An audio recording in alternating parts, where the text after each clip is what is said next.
ಮರವಂತೆ ಕರ್ನಾಟಕದ ಕರಾವಳಿಯ ಒಂದು ವಿಶಿಷ್ಟ ಕಡಲ ತೀರ. ಒಂದು ಕಡೆ ವಿಶಾಲ ಅರಬ್ಬಿ ಸಮುದ್ರ, ಇನ್ನೊಂದು ಕಡೆ ರಮಣೀಯ ಸೌಪರ್ಣಿಕ ನದಿ, ಮಧ್ಯೆ ರಾಷ್ಟ್ರೀಯ ಹೆದ್ದಾರಿ 77. ಇಂತಹ ವಿಶಿಷ್ಟ ದೃಶ್ಯ ಭಾರತದಲ್ಲಿ ಇನ್ನೆಲ್ಲೂ ಇಲ್ಲ ಸ್ನೇಹಿತರೆ.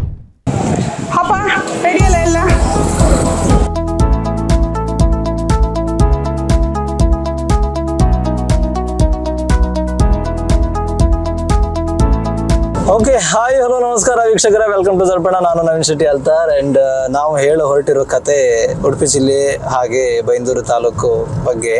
ಆ್ಯಂಡ್ ನನ್ನ ಜೊತೆ ಇವತ್ತು ಐ ಥಿಂಕ್ ಶಬರಿ ಸತೀಶ್ ಅವರಿದ್ರು. Say hi Shabari. Hi to all. I think ನಾವಿಬ್ರು ಬೇರೆ ಬೇರೆ ಫ್ರೇಮಲ್ಲಿ ವಿಡಿಯೋ ಮಾಡ್ತಾ ಇದ್ವಿ ಮುಂಚೆ, but anyway this a time ನಾವು ಇವತ್ತು ಒಟ್ಟಿಗೆ ವಿಡಿಯೋ ಮಾಡ್ತಾ ಇದೀವಿ. ಆ್ಯಂಡ್ ಕುಂದಾಪುರ ಅಂದರೆ ಸ್ವರ್ಗ, ಸೊ ಸ್ವರ್ಗಕ್ಕೆ ನಾವು ಕರ್ಕೊಂಡು ಹೋಗ್ತಾ ಇದೀವಿ. ನನ್ ಅದರ್ ದೆನ್ ಉಡುಪಿ ಜಿಲ್ಲೆಯಿಂದ ಹೆಚ್ಚು ಕಡಿಮೆ ಎಷ್ಟು ಬರೀ ಅಂದಾಜು 35 ಕಿಲೋಮೀಟರ್ ಅಂತೆ ಕುಂದಾಪುರಕ್ಕೆ. ಒಂದೇ NH 66 ಅಲ್ಲಿ ಬಂದ್ರೆ ನಿಮಗೆ ಬ್ಯೂಟಿಫುಲ್ ಸ್ವರ್ಗ, ದಟ್ ಇಸ್ ಮರವಂತೆ ಬೀಚ್ ಸಿಕ್ಕತ್ತೆ. ಆ್ಯಂಡ್ ಬೀಚಲ್ಲಿ ಎಂತೆಲ್ಲ ಇತ್ತು, ಎಷ್ಟೆಲ್ಲ ಎಂಟರ್ಟೈನ್ ಮಾಡ್ಲಕ್ಕ, ಅದ್ರ ಬಗ್ಗೆ ನಾವು ಮಾತಾಡ್ತಾ ಹೋಗ್ತ. And I think Shabari Maravanthe ಬಗ್ಗೆ ಆ್ಯಡ್ ಮಾಡ್ತಾರೆ. ಮರವಂತೆಗೆ ಮರವಂತೆ ನಳಿ ಹೆಸರು ಹೆಂಗ್ ಬಂತಂತ ನಮ್ಗೆ ಗೊತ್ತಿಲ್ಲ. ಕುಂದಾಪುರ ಅದನ್ನ ತುಂಬಾ ಸ್ವರ್ಗ ಅಂದೇಳಿ ನಾವು ಮನಸ್ಸಿಗೆ ಅನ್ಸ್ಕೊಳೋದಲ್ಲ, ತುಂಬ ಜನ ಮರವಂತೆಯನ್ನ ಇಷ್ಟಪಟ್ಟಿರ. ರೀಸೆಂಟ್ಲಿ ನಮ್ಮ ಕನ್ನಡದ ಚಿತ್ರನಟಿ ಅದಿತಿ ಪ್ರಭುದೇವ್ ಕೂಡ ವಿಸಿಟ್ ಕೊಟ್ಟು ಅದ್ರ ಬಗ್ಗೆ ತುಂಬಾ ಚಂದ ಮಾಡಿ ಹೇಳಿದ್ರೆ. ಆ್ಯಂಡ್ ನಾವು ಕೂಡ ನಮ್ಮ ದರ್ಪಣದಲ್ಲಿ ಅದನ್ನು ತೋರಿಸುವ ಅಂದೇಳಿ ಅನ್ಕಂತ. ಬಿಕಾಸ್ ನಾವು ಮೊನ್ನೆ ಶಬರಿ ಹತ್ರ ಮಾತಾಡ್ತಾ ಹೇಳ್ತಾ ಇದ್ದೆ, ನಾವು ಹುಟ್ಟಿ ಬೆಳೆದೆಲ್ಲ ಇದೇ ಸ್ವರ್ಗದಲ್ಲೇ. ಹೊಟ್ಟಿಪಾಡಿಗೋಸ್ಕರ ನಾವು ಬೇರೆ ಬೆಂಗಳೂರು ಪ್ಯಾಟಿಗೆ ಹೋದೆ. ಯಾವಾಗ ನಮ್ಮ ಹುಟ್ಟೂರು ಮತ್ತೆ ನಮ್ಮ ಭಾಷೆ, ನಮ್ಮ ಬದುಕನ್ನು ಯಾವತ್ತೂ ಮರುಕಾತಿಲ್ಲ. ಯಾಕಂದ್ರೆ ನಮ್ಮ ಕುಂದಾಪುರ ಇಡೀ ಜಗತ್ತಿಗೆ ತನ್ನದೇ ಆದ ಸಂಸ್ಕೃತಿ, ಸಂಸ್ಕಾರ, ಆಚಾರ, ವಿಚಾರಗಳನ್ನೆಲ್ಲ ಕೊಟ್ಟಿದ್ದೆ. ಅದೇ ರೀತಿ ನಾವು ನಮ್ಮ ಪ್ರಕೃತಿ ಸೌಂದರ್ಯವನ್ನು ಇನ್ನೊಬ್ಬರಿಗೆ ತೋರ್ಸ್ಕೊಂಡೇಳಿ ಈ ವಿಡಿಯೋವನ್ನ ಮಾಡ್ತಾ ಇರ್ತದೆ. ಎಂತ ಗೊತ್ತಾ, ಈ ಸೋಷಿಯಲ್ ಮೀಡಿಯಾ ಎಲ್ಲ ಬಂದಾಗೆಲ್ಲ ಸೋಷಿಯಲ್ ಮೀಡಿಯಾಗಳಲ್ಲಿ ಜಾಸ್ತಿ ಕುಂದಾಪುರದವ್ರಿಗಿಂತ ಬೇರೆಯವರು ಮರವಂತೆಯನ್ನ ತೋರ್ಸಿರು. ಆಕ್ಚುಲಿ ನಾನು ನಿಜ ಹೇಳ್ಬೇಕು ಅಂದ್ರೆ ಕುಂದಾಪುರದವ್ರದ್ದು ಪ್ರತಿಯೊಂದು ನೆನಪುಗಳು, ನಮ್ಮ ಬಾಲ್ಯದ ಹೆಜ್ಜೆ ಗುರುತುಗಳು ಆ ಮರವಂತೆಯಲ್ಲಿ ಇನ್ನೂ ಇತ್ತು. ನಾನು ನಡೆದಾಡಿದ ದಾರಿ ಹೊಯ್ಂಗಿ ಮೇಲೆ ಸತ್ಯ, ನಾವಲ್ಲಿ ಕಾಲೆಲ್ಲ ಹೊಯ್ಂಗಿ ಹಾಕಿ ಒಂದು ಗೂಡ್ ಕಣಂಗ್ ಮಾಡಿ ಅದು ತೆರೆ ಬಂದ್ ಅದಕ್ಕೆ ಬಳಕಣ ಹೋಗುದು, ಮತ್ತೆ ಶ್ರೀರಾಮ್ ಅಂತ ಬರುದು, ಜಮದಗ್ನಿ ಅಂತ ಬರುದು, ಸುಂದರ ನೆನಪಿತ್ತು. ಕಾಂಬತಿಗೆ ಶ್ರೀರಾಮ್ ಅಂತ ಬರ್ದ್ರೆ ಅದು ಬರೋದಿಲ್ಲ ಅಂತೆ, ಸಮುದ್ರ ದೇವ ಅದನ್ನ ಬಂದು ಅಳಿಸ್ಕೊಂಡು ಹೋಗ್ತಿಲ್ಲ ಅಂತ ನಂಬಿಕೆ. ಬಟ್ ನಾನು ತುಂಬಾ ಸಲ ಬರ್ದಿದೆ, ಶ್ರೀರಾಮನ್ನ ಅಳಿಸುದಿಲ್ಲ, ಆ ಬೇರೆ ಬದಿ ಎಲ್ಲ ತೆರೆ ಬಂದು ಹೊತ್ತ ನಾವು ಹೋಗ್ ತನಕ ಅದು ವೆಯ್ಟ್ ಮಾಡುತ್ತ. ಇನ್ನು ಜಮದಗ್ನಿ ಬಗ್ಗೆ ಹೇಳಕಂದ್ರೆ ಜಮದಗ್ನಿಗೆ ಸಿಟ್ಟು ಜಾಸ್ತಿ. ಸೊ ಆ ಸಿಟ್ಟಿಗೆ ಹೆದರ್ಕೊಂಡು ಮೋಸ್ಟ್ಲಿ ತೆರೆ ಬತ್ತಿಲ್ಲ ಏನಾದ್ರು ಹಿನ್ನೆಲೆ ಕಥೆಗಳು ತುಂಬಾ ಇರಬಹುದು. ಅದನ್ನ ತುಂಬಾ ನಾವು ಡೀಪ್ ಆಗಿ ತಿಳ್ಕೊಂಡು ಮತ್ತೆ ಹೇಳುವ. ಅದ್ರಕ್ಕಿಂತ ಮುಂಚೆ ನಾನು ಇಷ್ಟೇ ಹೇಳ್ತೆ, ಬಾಲ್ಯದಲ್ಲೂ ನಮ್ಗೆ ತುಂಬಾ ಸ್ವರ್ಗ ಅಂದ್ರೆ ಕುಂದಾಪುರದಲ್ಲೂ ತುಂಬಾ ಏನಾದ್ರು ಒಂದು ಒಳ್ಳೆ ಪ್ಲೇಸಿಗೆ ಹೋಗಿ ನಾವು ಮಕ್ಳ ಆಟಿಕೆ ಅಥವಾ ಆಡಿ ಎಂಜಾಯ್ ಮಾಡ್ತಿತ್ತಂದ್ರೆ ಅದು ಮರವಂತೆ. ಈ ಬೀಚ್ ಹೋಗಿ ಕರ್ಕೊಂಡ್ರು ಕೂಡ ಎಂತದ್ದು ನಮ್ಮನ್ನ ಬಿಟ್ರು ಕೂಡ ಇತ್ತಲ್ಲ, ಒಂಥರ ಸ್ವರ್ಗಕ್ಕೆ ಬಿಟ್ಟಂಗಪ್ಪದು. ನಾನು ವಿಷಯದಲ್ಲಿ ನಾನು ಎಷ್ಟು ಹಠ ಮಾಡ್ತಿದ್ದೆ ಅಂದ್ರೆ, ನಾನು ಊಟ ಎಲ್ಲ ಮಾಡಿದೆ, ಮತ್ತೆ ನಾನು ಬೀಚಿಗೆ ಕರ್ಕೊಂಡು ಹೋಗ್ದವ್ರು ಮಾತ್ರ ನಾನು ಊಟ ಮಾಡ್ತೇನೆ, ತುಂಬಾ ಹಠ ಮಾಡ್ತಿದ್ದೆ. ಸೊ ಅದು ಸ್ಪೆಷಲಿ ನಾನು ಹೋಗ್ತಿದ್ದು ಮರವಂತೆ ಬೀಚ್. ನಾನು ಜಾಸ್ತಿ ಈಚೆಗೆ ಕೋಡಿ ಬೀಚಿಗೆಲ್ಲ ಹೋಗ್ತಿದ್ದೆ, ಅದು ಮದ್ವೆ ಆದ್ಮೇಲೆ ಜಾಸ್ತಿ. ನನ್ನ ಏನ್ ಬಾಲ್ಯ ಎಂಬುದಿತ್ತಲ್ಲ ಮರವಂತೆ ಬೀಚ್ ಅಲ್ಲೇ ಇತ್ತು. ನೆಕ್ಸ್ಟ್ ಖಂಡಿತ ನೀವು ಕುಂದಾಪುರಕ್ಕೆ ವಿಸಿಟ್ ಮಾಡ್ರೆ ನಮ್ಮ ಮರವಂತೆ ಬೀಚ್ ನ ನಮ್ಮ ಕಣ್ಣಿಗೆ ನಮ್ಮ ಹತ್ರದಲ್ಲ ಅಂದ್ರೆ ನಮ್ಮ ಕುಂದಾಪುರ ಭಾಗದಲ್ಲ ನಾರ್ಮಲಿ ನಮ್ಗೆ ಮೀನುಗಾರರು ದೊಡ್ಡ ಯೋಧರ. ಖಂಡಿತ. ಸೊ ಎಷ್ಟೋ ದೂರ ಮಕ್ಕಳನ್ನ, ಹೆಂಡತಿನ ಅಥವಾ ತಂದೆ ತಾಯಿನ ಬಿಟ್ಟು ಎಷ್ಟೋ ದಿನ, 15 ದಿನ 20 ದಿನ ನೀರಿನ ಮಧ್ಯೆ ಇರ್ತಾರೆ, ಆ ಸಮುದ್ರದ ಅಲೆಗಳ ಮಧ್ಯೆ ಇರ್ತಾರೆ. ಸೊ ಎಂತ ಚಾಲೆಂಜಿಂಗ್ ಲೈಫ್ ಅಲ್ಲಿ ಇದ್ರು ಕೂಡ ಅದನ್ನ ವೃತ್ತಿಯಾಗಿ ಅವರ ಸ್ವೀಕಾರ ಮಾಡಿ ಇನ್ನೊಬ್ಬರನ್ನ ಖುಷಿ ಪಡಿಸ್ತಾರೆ. ಅಂದ್ರೆ ಅವರ ಕಾಯಕವೇ ಮೀನ್ ಹಿಡಿಯುವುದು, ಅವರ ಕಾಯಕವೇ ಕೈಲಾಸ ಅಂತ ತಿಳ್ಕೊಂಡ ಇನ್ನೊಬ್ಬರಿಗೆ ಖುಷಿ ಪಡಿಸೋಕೋಸ್ಕರ ತನ್ನ ಹೊಟ್ಟೆಪಾಡಿಗೋಸ್ಕರ ಬದುಕನ್ನ ಕಟ್ಟಿಕೊಂಡಾರ. ರಿಯಲಿ ಅವರು ನನ್ನ ಪ್ರಕಾರ ಹೀರೋನೇ ಅಂತ ಅನ್ಸುತ್ತೆ ನಮ್ಗೆ. ಅಂಡ್ ಇಲ್ಲ ನಮ್ಮ ಕುಂದಾಪುರಕ್ಕೆ ಬಂದ್ರೆ ಇವ್ರು ಆವಾಗಲೇ ಮೆನ್ಷನ್ ಮಾಡ್ದ ಹಾಗೆ ಸುತ್ತಲೂ ಸಮುದ್ರ, ಮಧ್ಯೆ ಕಂಗೊಳಿಸುವಂತಹ ಕಾಣಲು ಕೂಡ ಇಲ್ಲಿ ಹತ್ರದಲ್ಲಿತ್ತು.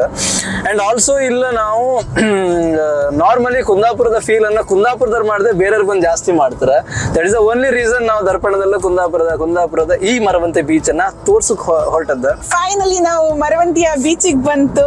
ಫೈನಲಿ ನಾವು ಮರವಂತಿ ಬೀಚ್ ಅಲ್ಲಿ ಇತ್ತ. ಸೊ ಈ ಸರ್ಗಕಾಮ್ಗೆ ಬಂದಂತ 4 ಚಕ್ರದ ಗಾಡಿಗಳನ್ನ ನೀವು ಲೆಫ್ಟ್ ಸೈಡ್ ಕಾಣ್ಲಕ್ಕ ಒಂದೊಂದು ವೆರೈಟಿ ವೆಹಿಕಲ್ಸ್ ಗಳೇನ ಜನ ತುಂಬಾ ಕೊರೋನಾ ಆದ್ಮೇಲೆ ಮೇ ಬಿ ಚವರೇಕ ಜನ ತುಂಬಾ ಮೈಂಡ್ ಫ್ರೀ ಮಾಡ್ಕೊಂಡ್ ಅನ್ಸ್ಕಂತ್ರ ಸ್ವಲ್ಪ ಸ್ಯಾಟಿಸ್ಫ್ಯಾಕ್ಷನ್ ಬೇಕು ಲೈಫಲ್ಲಿ ಅಂತ ಅನ್ಕಂತ್ರ ಅಂತರಿಗೆಲ್ಲ ಮರವಂತೆ ಒಂದು ಒಳ್ಳೆಯ ಪ್ಲೇಸ್ ಅಂತ ನಾನು ಅನ್ಕೊಂಡಿದ್ದೆ. ಸೂರ್ಯ ಈಗಷ್ಟೇ ತನ್ನ ಬಣ್ಣವನ್ನ ಸಮುದ್ರದ ಮೇಲೆ ಚೆಲ್ತಾ ಇದ್ದ. ಇನ್ನೇನು ಸ್ವಲ್ಪ ಹೊತ್ತಲ್ಲಿ ಆ ಸೂರ್ಯನ ಸಮುದ್ರದ ಒಳಗೆ ಅವನು ಅಸ್ತಂಗತನಾಗ್ತಾನೆ. ಸೊ ಅದನ್ನ ನೋಡೋದೇ ಒಂದು ಸ್ವರ್ಗ, ಅದನ್ನ ನೋಡೋದೇ ಒಂದು ಖುಷಿ. ಅದಕ್ಕೋಸ್ಕರ ಎಷ್ಟು ಜನ ಇಲ್ಲಿ ಕಾಯ್ತಾ ಇದ್ರು ಗೊತ್ತಾ.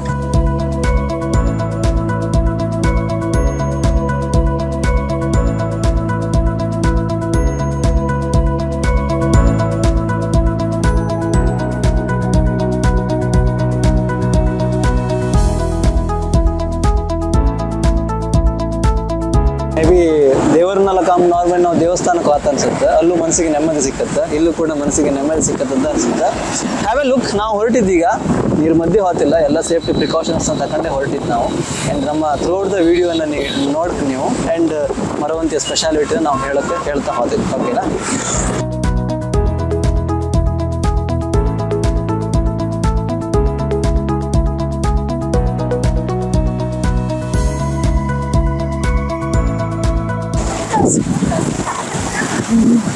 ಎಂತ ಚಂದ ಪ್ಲೇಸ್ ಅಲ್ಲ. ಇಲ್ಲಿ ವಿಷಯ ಅಂತ ಹೇಳಿದ್ರೆ ಈ ಹೊಂಗೆ ನೋಡಕ್ಕೆ ಅದ್ರ ಚಪ್ಪಲ್ ಕಂಡಿಡ್ತೀವಿ. ಇಲ್ಲ ಆಕ್ಚುಲಿ ಚಪ್ಪಲ್ ಕಳ್ಚಿಟ್ಟು ಹೊಂಗೆಲ್ ನಡಿಕ ಅದೇ ಖುಷಿ ಆಯ್ತಾ. ನಾರ್ಮಲಿ ಹೊಂಗೆಲ್ ನಡೆದ್ರೆ ಈ ನರದ ರಿಲೇಟೆಡ್ ಏನ್ ಕಾಯಿಲೆಗಳಿರ್ತಲ್ಲ ಅದೆಲ್ಲ ಹಾತ್ ಅಂತಾರೆ. ಸೊ ಇವತ್ತಿನ ದಿವಸ ಎಂತಕಂದ್ರೆ ಈ ಹಾರ್ಟ್ ಸಂಬಂಧಪಟ್ಟಂತ ಕಾಯಿಲೆಗಳು ಯಾಕೆ ಜಾಸ್ತಿ ಆಗ್ತಾ ಇತ್ತಂದ್ರೆ ನಮ್ಮಷ್ಟು ಚಪ್ಪಲಿನ ಯೂಸ್ ಮಾಡೋದಿಲ್ಲ ಇತ್ತು. ಈಗ ನಾವ್ ಹೆಂಗ್ ಕಣಿ ಮನೆಯೊಳಗೂ ಚಪ್ಪಲಿ, ಮನೆ ಹೊರಗೂ ಚಪ್ಪಲಿ, ಬಾತ್ರೂಮಿಗೂ ಚಪ್ಪಲಿ, ಎಲ್ಲ ಕಡೆ ಚಪ್ಪಲಿಯನ್ನ ಹಾಕದೆ ಕಾಲಿಡುವುದೇ ಇಲ್ಲ. ಸೊ ನಮ್ಮ ಪಾದನ ಡೈರೆಕ್ಟ್ ಆಗಿ ನೆಲಕ್ಕೆ ಇಡುವುದ್ರಿಂದ ಅದು ತುಂಬಾ ನಮ್ಗೆ ಈ ತರ ಕಾಣ್ಲಕ್ಕಿಲ್ಲ. ಯಾವ ತರ ಕಣೆ ಲೈಕ್ ಒಂಥರ ವಜ್ರದ ಹರಳುಗಳು ಇಲ್ಲ. ಆಕ್ಚುಲಿ ಎಂತ ಗೊತ್ತಾ, ಇಲ್ಲೆಲ್ಲ ನಾವು ಈ ಕಪ್ಪೆ ಚಿಪ್ಪಗಳನ್ನ ಹೆಕ್ಕತ್ತಲ್ಲ, ಅದ್ರಲ್ಲೆಲ್ಲ ಡಿಫ್ರೆಂಟ್ ಡಿಸೈನ್ಸ್ ಇರುತ್ತೆ. ನೀನ್ ಬೇಕಾದ್ರೆ ಹಿಡ್ಕೊಂಡು ಕಂಪೇರ್ ಮಾಡಿಕೊಂಡು ಒಂದ್ರಲ್ಲಿ ಇದ್ದ ಡಿಸೈನ್ ಮತ್ತೊಂದ್ರಲ್ಲಿ ಇಪ್ಪುದಿಲ್ಲ. ಸೊ ಅದ್ ಮತ್ತೆ ಮುಟ್ಟಕ್ಕೂ ಒಂಥರ ಖುಷಿ. ಮೋಸ್ಟ್ಲಿ ಅದು ಹೊಂಗೆ ಜೊತೆಗೆ ಸಮುದ್ರದ ಒಂಥರ ಫುಲ್ ಒಂದು ನೈಸ್ ಅದೊಂದು ಇದು ಬಂದಿರುತ್ತೆ ಅದಕ್ಕೆ. ಸೊ ತುಂಬಾ ಖುಷಿ ಆಗ್ತದೆ, ಒಂಥರ ಡಿಫ್ರೆಂಟ್ ಫೀಲಿಂಗ್. ಒಂದೊಂದು ಚಿಪ್ಪಲ್ಲಿ ಒಂದೊಂದು ಕಥೆಗಳಿದೆ. ಕಾಲೇಜ್ ವಾಪತ್ತಿಗೆಲ್ಲ ಓದ್ತಾ ಇರುತ್ತೆ. ಸಮುದ್ರದ ಅಲೆಗಳು ಏರಿಳಿತ ಈವ್ನಿಂಗ್ ಆದ ತಕ್ಷಣ ಜಾಸ್ತಿ ಆತಂತ ಹೇಳಿ. ಸೊ ಈವ್ನಿಂಗ್ ಆದಾಗೂ ಅದು ಸ್ವಲ್ಪ ಅಲೆಗಳ ರಭಸ ಜಾಸ್ತಿ ಆಗಿ ಅದು ಬೆಟ್ಟಿ ಬರ್ತದೆ. 1 ವರ್ಷ ಬೆಟ್ಟ ಅಂತ ಅದಕ್ಕೆ. ಸೊ ಅಲೆಗಳ ಮುಂದೆ ಬರ್ತದೆ. ಆವಾಗ ನಾವು ತುಂಬಾ ಕಾಷಸ್ ಆಗಿರ್ತ. ಮೇ ಬಿ ನಾರ್ಮಲಿ ಬೆಳಿಗ್ಗಿನ ಜಾವ ಇಲ್ಲಿಂದ ಒಂದು 30 ಫೀಟ್ ನೀರು ಆಚೆ ಇರ್ಬೋದೇನೋ. ಈವ್ನಿಂಗ್ ಆತ ಆದಂಗೂ ಅದು ಮೇಲ್ಗಡೆ ಬರ್ತದೆ. ಆ್ಯಂಡ್ ಆಲ್ಸೋ ತೆರೆ ಬೆಳಿಗ್ಗೆ ಬರೋದು ಸಾಯಂಕಾಲವರೆಗೂ ಡಿಫ್ರೆನ್ಸ್ ಅಂತಂದ ಹೇಳಿದ್ರೆ ಸಂಜೆ ಬಂದ ಹಳೆಯ ವಾಪಸ್ ರಿವರ್ಸಲ್ ಸ್ಪೀಡ್ ಇತ್ತಲ್ಲ ತುಂಬಾ ಡೇಂಜರ್ ಅದ. ನಾರ್ಮಲಿ ಸಣ್ಣ ಮಕ್ಕಳೆಲ್ಲ ಇದ್ರೆ ಕಾಲ್ ತಪ್ಸುತ್ತೆ ಅಂತ ಹೇಳುತ್ತೆ ನಮ್ಮ ಇದ್ರಾಗೆ. ತುಂಬಾ ಬೇಗ ಅದು ವಾಪಸ್ ಎಳ್ಕೊಂಡು ಹೋಗುತ್ತೆ. ಅದ್ರ ಬಗ್ಗೆ ತುಂಬಾ ಜಾಗೃತಿ ಇರುತ್ತೆ. ತುಂಬಾ ಎಂಜಾಯ್ಮೆಂಟಿಗೆ ಬಂದು ಲೈಫನ್ನೇ ಕಳ್ಕೊಳ್ಳುವಂಥ ಸಿಚುವೇಶನ್ಗಳು ತುಂಬಾ ಉದಾಹರಣೆಗಳು ನಾವೆಲ್ಲ ಪೇಪರಲ್ಲೂ ಅಲ್ಲಿಲೆಲ್ಲ ಓದಿದ್ದೆ. ನಾವಿನ್ನೂ ಕಾಣಲಿಲ್ಲ, ಬಟ್ ಸ್ಟಿಲ್ ಪೇಪರಲ್ಲೆಲ್ಲ ಓದಿದ್ದೆ. ಆ ಥರದ ನಿದರ್ಶನಗಳು ಆಗ್ತಾಗ ಅನ್ನೋದಕ್ಕೆ ನಾವು ತುಂಬಾ ಕೇರ್ಫುಲ್ ಆಗಿರ್ತ.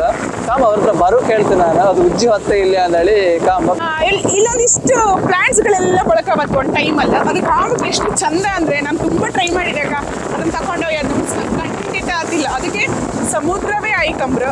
ನಾನು ಉಪ್ಪು ನೀರನ್ನ ಬಕೆಟ್ ಅಲ್ಲಿ ತಗೊಂಡೋಗಿ ಸಮುದ್ರದ ನೀರೆಲ್ಲ ಹಿಡ್ಕೊಂಡು ಹೋಗಿ ನಾನು ಕಂಡಿದ್ದೆ. ಬಟ್ ಬೆಳೆಯೋದಿಲ್ಲ, ಅದು ಇಲ್ಲೇ ಬೆಳಿಕ.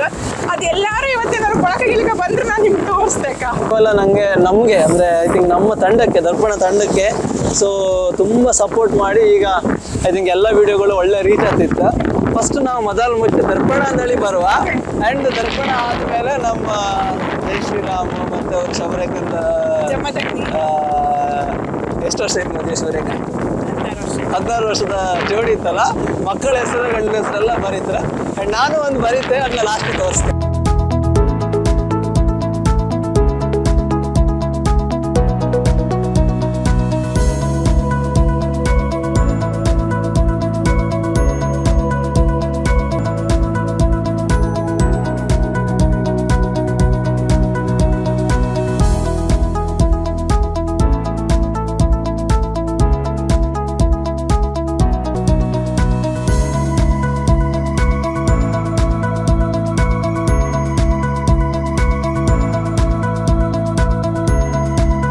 ಬೆಸ್ಟ್ ಟೈಮಿಂಗ್ ಅಂದ್ರೆ ಯಾವ್ದು ಶುಭ್ರೇಖ ಮರವಂತೆ ಮರವಂತೆ ಬೀಚಿಗೆ ನೀವು ಆಲ್ಮೋಸ್ಟ್ 5 ಮೇಲೆ ಬರ್ಕ, ಯಾಕಂದ್ರೆ ತುಂಬಾ ಬಿಸಿಲಿಪ್ಪತ್ತಿಗೆ ಮಕ್ಕಳಿಗೂ ಆಡೋ ಖುಷಿ ಆಗ್ತಿಲ್ಲ. ಮತ್ತೆ ನಮ್ದು ಈ ಬದಿ ಈಗ ಈ ಕೋಸ್ಟಲ್ ಬೆಲ್ಟ್ ಹೀಟ್ ಜಾಸ್ತಿ, ತುಂಬಾ ಬೇವುರತ್ತು.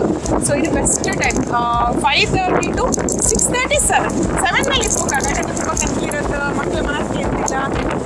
ನಾವು ಮಕ್ಳು ಹಠ ಮಾಡ್ತಾನಲ್ಲಿ ಹೇಳಿ ನಾವು ಬಿಡುಕಾಗ ಮಕ್ಳನ್ನ, ಯಾಕಂದ್ರೆ ಅದು ಜವಾಬ್ದಾರಿ ನಮ್ಮ ಮೇಲೆ ಇರುತ್ತೆ. ಇನ್ನೀಗ ಸೂರ್ಯ ಮುಳುಗದ್ ನಾವು ಫಸ್ಟ್ ಅದನ್ನೊಂಚೂರು ನಮ್ಮ ವೀಕ್ಷಕರಿಗೆ ತೋರಿಸುವಲ್ಲ.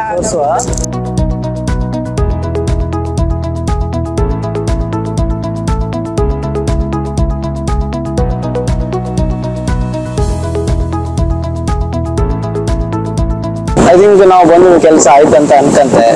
ನಾವು ಕುಂದಾಪುರದಿಂದ ಹೊರಟು ಮರವಂತೂರಿಗೆ ಬಂತು.